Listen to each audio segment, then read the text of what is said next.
Join us now, NBC News Capitol Hill correspondent Ali Vitale, and from the North Lawn of the White House reporter for Politico and Morning Joe senior contributor Eugene Daniels. Good morning to you both. Ali, I'll start with you.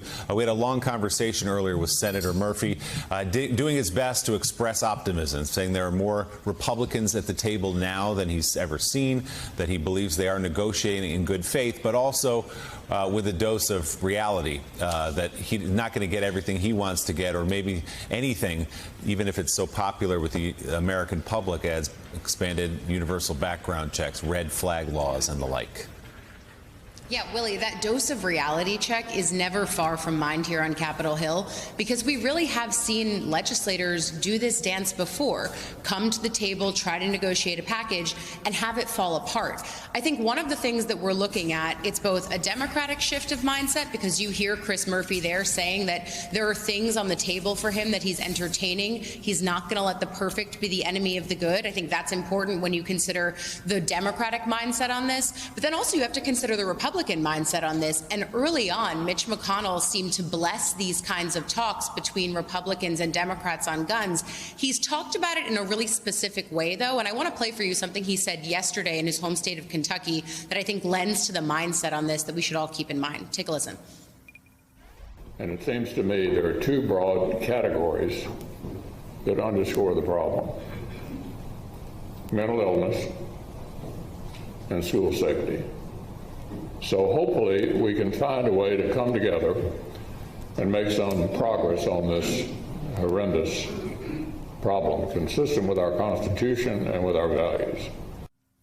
And again, Willie, he's someone who speaks very specifically. You see him there laying out mental health and school safety. When these senators talk about having a framework, those are pieces that have long been in the framework. But in addition, we're also talking about things like background checks and red flag laws.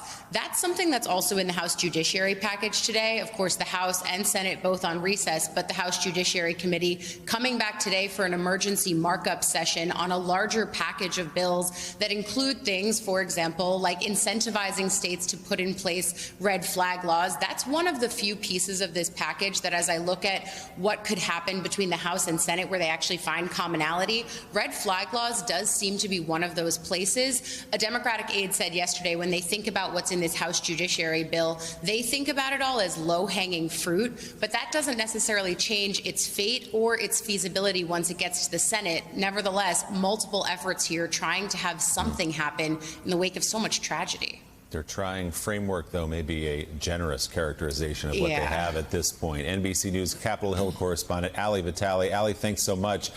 Eugene Daniels, let's look at this from the other end of Pennsylvania Avenue. How hard is the White House, how hard is the President of the United States pushing to get something done here? And what influence does he really have on this debate in Congress?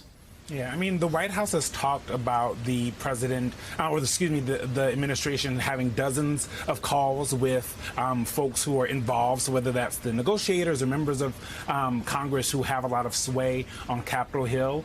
They won't say who those people are. That's something that we've been trying to get out of them. But they won't. They also, what we haven't seen is President Biden putting his thumb on the scale, doing a lot of meetings with members of Congress. That's because they have been hard-pressed after the failure of the Build Back Better agenda last December to have President Biden be seen as kind of the 101st senator up here from the White House, and that's something they don't want to see. But the president has promised to meet with members of Congress. He hasn't said whether that's this bipartisan group or not. It seems, and President Biden has kind of alluded to the idea that he wants to give them a chance to do this, to try to work things out.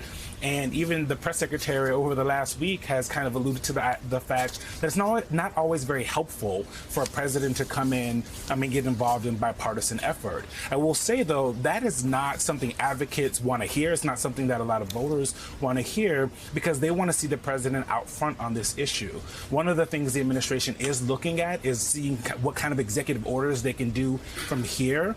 The one issue, though, is that there's a concern that they may have done everything they can. They've done, I think, about 4 different rounds of executive orders when it comes to to gun safety. And so they're worried that they may not have much left to do, though they're still continuing to look at it.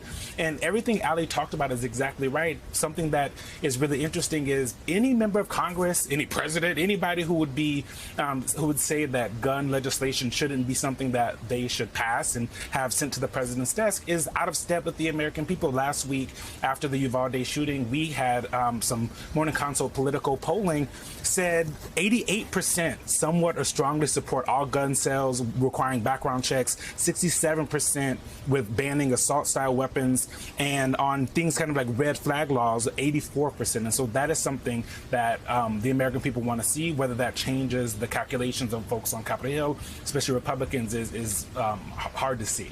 And those numbers you point to are the ones that Senator Murphy was pointing to us, hoping to convince Republicans, look, this is not a political risk for you to go along and support some of these measures. Eugene, let me ask you about a different subject, and that is this latest flight of baby formula coming from overseas to the United States. There'll be some on the shelves, not enough to satisfy most families who desperately need it.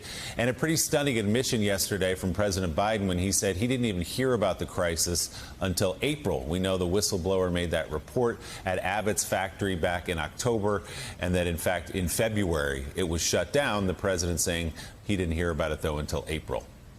Yeah, absolutely. It was something that was stunning for folks to hear, especially when he was meeting with some of these formula manufacturers. They said they knew immediately when the Abbott facility was closed that there was going to be a problem, that this was going to have a large impact on the supply side of things. And, you know, a lot of my colleagues in the press briefing yesterday tried to get White House Press Secretary Karine Jean-Pierre to answer this question, to say why didn't the president know immediately? When was he briefed? Why was he not briefed?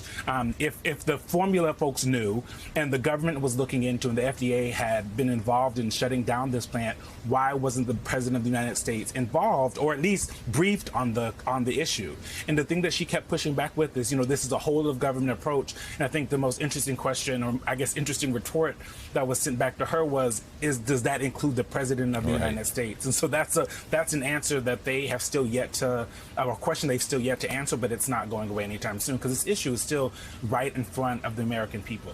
One would hope and assume it would include the president, but apparently it didn't for several months. Eugene Daniels outside the White House for us. Thanks so much, Eugene. We appreciate it always. Coming up this hour.